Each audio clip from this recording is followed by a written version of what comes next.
बिस्मिल्लाहिर्रहमानिर्रहीम। अस्सलामुअलैकुम। मेरे चैनल में आपका इस्तकबाल है। वेलकम टू ऐसे टीचिंग जोन। आज हम करेंगे 7वीं क्लास की किताब बाल भारती का चैप्टर नंबर 25, सबक नंबर 25 है गजल याद। तो यहाँ पर इस सबक में जो है 4 गजल हैं, तो अलग अलग शायरों की लिखी हुई गजलें। तो आज हम इनकी शाद अजीम आबादी की गजल पढ़ेंगे। तो इससे पहले हम गजल पढ़ें, इस गजल से मुताल्लिक हम जो है पहली बात पढ़ते हैं। गजल उर्दू शायरी की वो सिन्फ है, यानी वो किस्म है जिसके हर शेर का मजमून मुख्तलिफ होता है। इन्हें हर शेर का जो है मजमून जो होता है उसमें अलग अलग होते हैं। इसके पहले शेर को मतला कहते हैं। मतला के दोनों मिसरों में काफिया होता है। मतला यानी कि पहला शेर जो होता है उसमें दोनों मिसरे काफिया होते हैं। गजल के बाकी शेरों के सिर्फ दो मिसरों में काफिया इस्तेमाल किया जाता है। काफे के बाद जो लफ्ज या लफ्जों का मजमुआ होता है उसे रदीफ कहते हैं। यानी काफिया के बाद जो लफ्ज इस्तेमाल होते हैं या लफ्ज ज्यादा अल्फाज भी होते हैं उनको रदीफ कहते हैं। हर गजल में रदीफ का होना जरूरी नहीं। गजल के आखिरी शेर में शायर का तखल्लुस होता है, यानी शायर का जो अपना कलमी नाम होता है उसको तखल्लुस कहते हैं। वो शायर अपना तखल्लुस इस्तेमाल करता है आखिरी शेर में। इस शेर को मक्ता कहते हैं। गजल में कम से कम 5 अशार होते हैं, यानी 5 शेर होते हैं या 7 होते हैं या 11, यानी तादाद होते हैं। तो कम से कम 5 का होना जरूरी है, ठीक है ना। तब हम ये पहली गजल जो पढ़ रहे हैं वो शाद अजीम आबादी की लिखी हुई है। तो उनका जान पहचाने यानी तारुफ हम पढ़ते हैं, उनका इंट्रोडक्शन। शाद अजीम आबादी 7 जनवरी 1846 को अजीमाबाद पटना में पैदा हुए। इनका असल नाम सैयद अली मोहम्मद था। इनकी तालीम का सिलसिला 4 साल की उम्र ही से शुरू हो चुका था। उन्होंने अरबी, फारसी और अंग्रेजी जबानों की तालीम हासिल की। उन्होंने यूं तो तमाम असनाफ़े सुखन में लिखा है, मगर इनका खास मैदान गजल था। में खाना इल्हाम, बाद इरफान और लम्हाते शाद इनकी शायरियों के मजमूए हैं। 7 जनवरी 1927 को उनका इंतकाल हुआ। तब उनकी मतलब ये गजल हम इनकी पढ़ रहे हैं शाद अजीम आबादी की। तो एक एक शेर में पढ़ूंगी और आप लोगों को समझा दूंगी, ठीक है ना, उसका मीनिंग, यानी तशरीह भी करती चलूंगी साथ। तो आप लोग देख लेंगे। तो देखिए पहला शेर है, तमन्नाओं में उलझाया गया हूँ, खिलौने दे के बहलाया गया हूँ। तो जब हम तशरीह करते हैं तो ये लिखते हैं सियाक सबक के हवाले से। जब हमें लिखना होता है तो मैं पहले शेर में बता रही हूँ कि हम इस तरह लिखते हैं कि यह गजल शाद अजीम आबादी की गजल से लिया गया है। इस शायर में उन्होंने कहा है, क्या कहा है देखिए, इस शायर में उन्होंने कहा है कि जिस तरह किसी रोते हुए बच्चे को खिलौना दिया जाता है ना उनको बहलाने के लिए, तो इसी तरह जो है किस्मत हमें जो है तमन्नाओं में उलझा देते हैं। और ये तमन्नाएं जो है मुझे खिलौने की तरह बहलाती हैं और मैं वक्ती तौर पर इनके बहकावे में आ जाता हूँ। यानी खिलौने से हम लोग बहल जाते हैं ना, इसी तरह जो हमारी तमन्नाएं होती है, हमारी ख्वाहिश होती है, उससे हम लोग बहल जाते हैं। अब अगला जो है, हूँ इस कूचे के हर जर्रे से आगा, इधर से मुद्दतों आया गया हूँ। कूचे यानी कि गली, यानी इस गली से मैं एक एक जर्रे से आगा हूँ, एक एक जर्रे से वाकिफ हूँ। यानी इस शहर में शायर कह रहे हैं कि ये कूचा यानी ये गली जो मेरे लिए नई नहीं है, ये कूचा मेरे लिए नया नहीं है। इस कूचे के मैं एक एक जर्रे से वाकिफ हूँ, क्योंकि ये मेरे महबूब का कूचा है। मैं महबूब के दीदार की तमन्ना लिए इस कूचे से बार बार गुजरा हूँ, ठीक है। अब अगला पढ़ रहे हैं, दिले मुस्तर से पूछ ए रौनक़े बज़्म, मैं खुद आया नहीं लाया गया हूँ। तो इस वाले शेर में शायर कह रहे हैं कि मेरा महबूब बज़्म की रौनक है, यानी जो महफिल है उसकी रौनक है। तो इसके वजूद से महफिल की रंगीनियां है, लेकिन शायर को इस महफिल में देखकर महबूब जो है नाराज हो गया, उसको अच्छा नहीं लगा। यानी इस रौनक में, इस बज़्म में जब आ गया है तो शायर को महबूब की नाराजगी का एहसास है। इसलिए वो महबूब से कहता है कि ए रौनक के बज़्म जरा मेरे बेचैन दिल से पूछ कि जिसके हाथों में मजबूर होकर इधर आया हूँ। यानी मैं आना नहीं चाहता था लेकिन दिल के हाथों मजबूर होकर यहाँ आया हूँ। सच तो ये है कि मैं खुद से नहीं आया हूँ, बल्कि तेरी कशिश मुझे यहाँ खींच लाई है। अदम में किसने किसने बुलवाया है मुझको कि हाथों हाथ पहुंचाया गया हूं। तो अदम का मतलब होता है वहां, यानी वो दुनिया जहां आदमी मरने के बाद जाता है।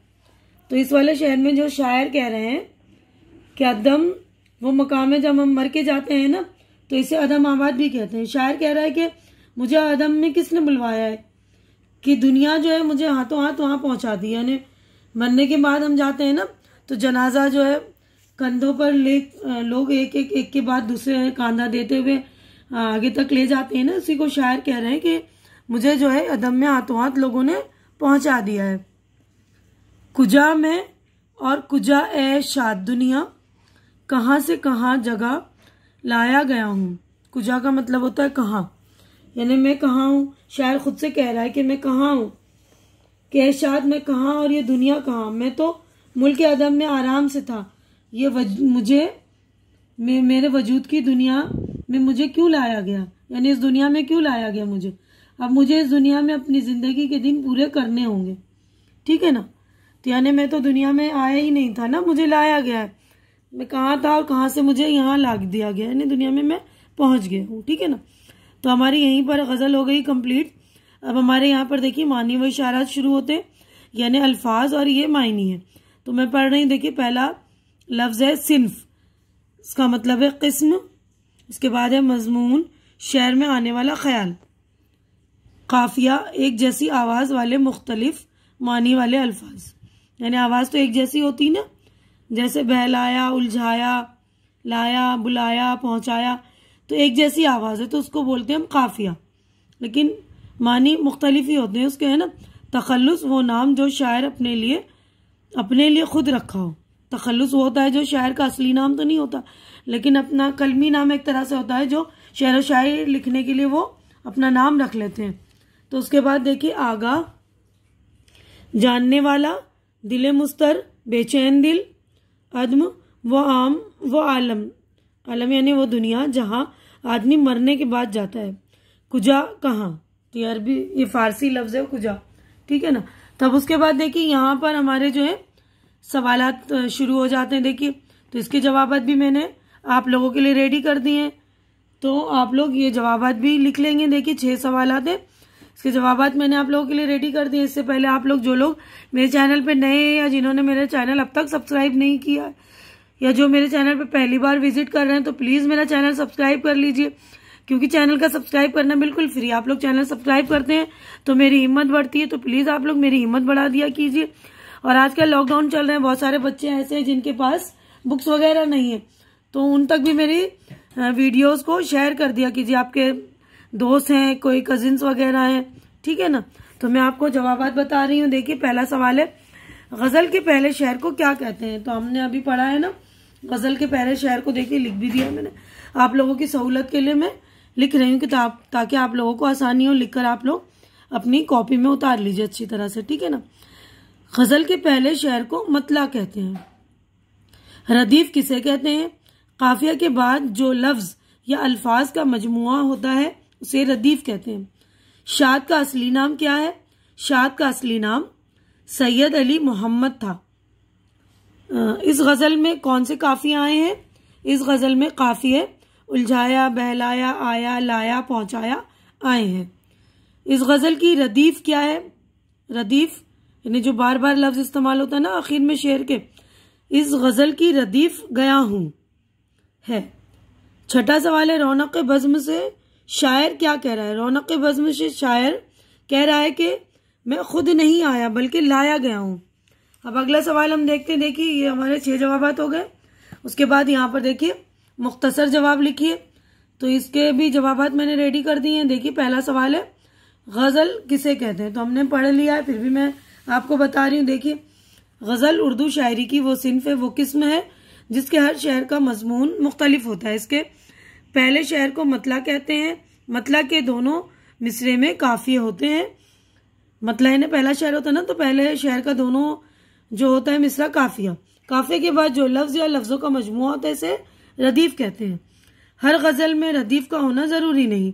गजल के आखिरी शेर को मक्ता कहते हैं, जिसमें शायर अपना तखल्लुस इस्तेमाल करता है, ठीक है ना। अब दूसरा सवाल है, शाद की मशहूर किताबें कौन सी हैं। मैं खाना, इल्हाम, बादाइफ इरफान और लम्हात शाद। शाद की मशहूर किताबें हैं, ये तीनों शायरी मजमुए हैं, ठीक है ना। उसके बाद आप लोग देखेंगे अगला सवाल है हमारा, इस शेर का मतलब लिखिए। तो ये वाला शेर, पहला शेर है, मैंने समझा दिया है, मैंने लिख भी दिया आप लोगों के लिए। देखिए, तमन्नाओं में उलझाया गया हूँ, खिलौने देकर बहलाया गया हूँ। तो पहला शेर मैंने आप लोगों को समझा दिया था। तो देखिए, ये किताब जो है, ये मैं खाना इलाम एक किताब है, यहाँ पर कॉमा नहीं आएगा, 3 है किताबें। मैं खाना इलाम ये एक किताब है, बादा इरफान और लम्हात शाद, ठीक है ना। तो आप लोग अच्छे से कर लेंगे। अब ये शेर का मतलब देखिए मैंने लिख दिया है। शायर कह रहे हैं कि जिस तरह किसी रोते हुए बच्चे को खिलौने देकर बहलाया जाता है, इसी तरह किस्मत मुझे तमन्नाओं में उलझाए हुए है। ये तमन्नाएं मुझे खिलौने की तरह बहलाती हैं और वक्ती तौर पर मैं इनके बहलावे में आ जाता हूँ, है ना। हम भी तो दुनिया में रह रहे हैं, हम भी वक्ती तौर पर अपनी ख्वाहिशों को साथ बहल जाते हैं ना। अब अगली यहीं पर देखिए हमारा जो है ये वाला गजल जो है शाद अजीम आबादी की गजल हो गई मुकम्मल। तो अपनी वीडियो में यहीं पर मुकम्मल कर रही हूँ।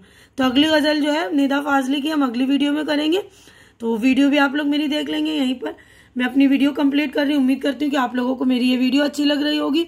अच्छी लग रही तो इसे लाइक कीजिए, ज्यादा से ज्यादा शेयर कीजिए और मेरे चैनल को सब्सक्राइब करके मेरी हौसला अफजाई कीजिए। हमारी अगली मुलाकात अगली वीडियो में होगी। तब तक के लिए आप लोग अपना ख्याल रखिए, मुझे दुआओं में याद रखिए। अल्लाह हाफिज।